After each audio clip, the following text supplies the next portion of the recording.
Do each of the following. This is not a multiple choice question. In circle P below, AB is the diameter. So this is a diameter, and that means it cuts the circle in half. This side would be 180 degrees, and this side would also be 180 degrees. Then it says if the measure of APC is 100 degrees, find the following. All right, so my next question is angle BPC. That's this angle right here.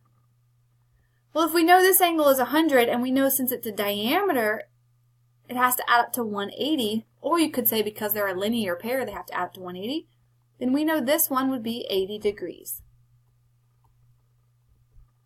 All right, then it says find the measure of angle BAC. So we trace from B to A to C. We're looking for this angle now. All right, so we have to put a little bit of other information in there.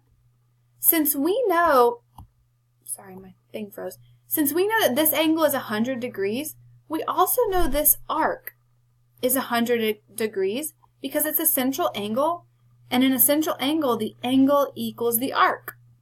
Same thing here. Since we know this angle is 80 and it's a central angle, we know that this arc is also 80 because the angle equals the arc.